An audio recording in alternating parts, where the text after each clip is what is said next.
Evolutionaries, it's Lisa. I've had a bit of trouble with technology. I broke my cell phone.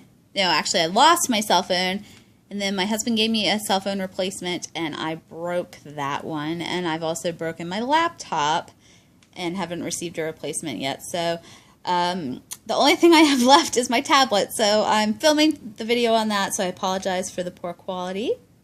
At any rate, it's still Lisa, it's Monday, and you're watching The Revolution.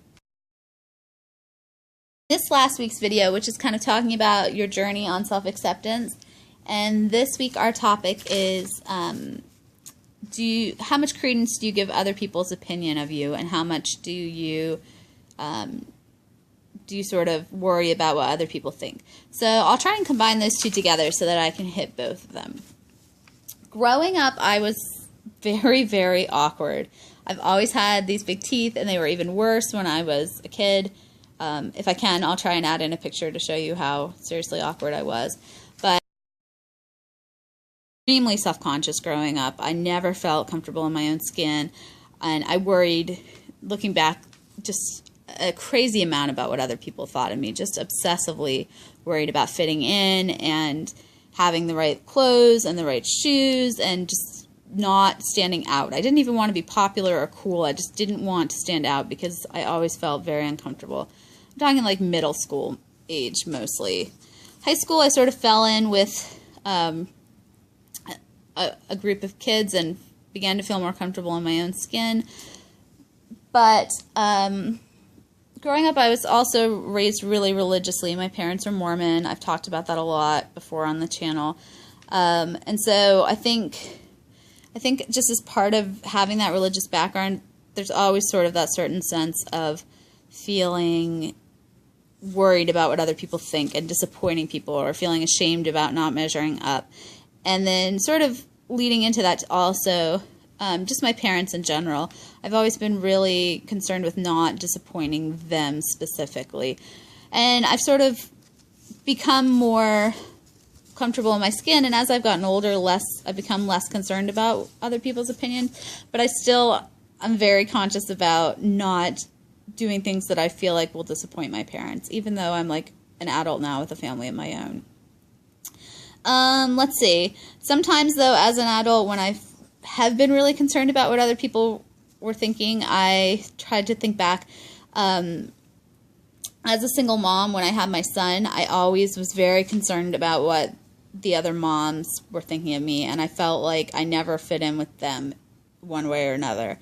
When I would take him to like swim classes or mom and me classes, and even when the other moms tried to approach me, I just always felt very different from them because I was single, and my perception of them was that they were all married and that they were looking down on me for being single. You know, they were all very fit and beautiful and rich and lived in big houses and subdivisions and SUVs. And to be honest, I don't even know if that was true or if that was just my perception, but I always was very concerned about what other mothers thought about me and fitting in with other mothers. And I always felt very like separate from them. Because I was so young when I had my son, nobody that I was already friends with really had kids, so I didn't have like a built-in group of mom friends, and it was just really hard for me to make mom friends because I was just so self-conscious about the differences that I felt like with them, and also just envious of them to a certain extent, I guess. The second time when I was really concerned as an adult with what other people were thinking of me was when I was dating, especially online dating.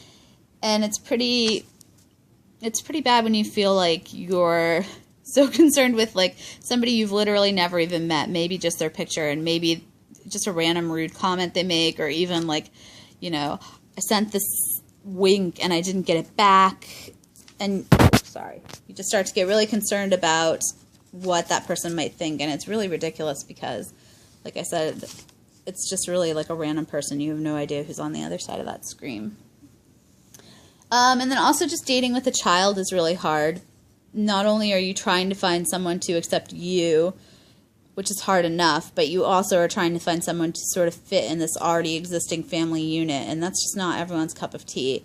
And that can also be something that's really that I would really be overly concerned with, I think, either with my own standards being so high or just if things weren't working out, I would think that it might be because of that when it might not have been. In general, though, I think right now I'm pretty comfortable in my own skin, and I think I've sort of outgrown a lot of those like obsessions about worrying what other people think. I have my own family now, so you know I'm less concerned with my parents' opinion, even though I do still try to avoid disappointing them. And I think I talked about this before. Just as I've got older, you know, you just stop really caring about. You don't have enough time or energy to worry about what other people are thinking about you. So, I don't know if that's helpful or not, but that is my take on the topics. I will hopefully be getting my technology back in order sooner rather than later so that I can produce more regular videos and also a little higher quality. I hope you have a wonderful week. As usual, I'm looking forward to hearing from all the girls on the channel, and I will see you next Monday.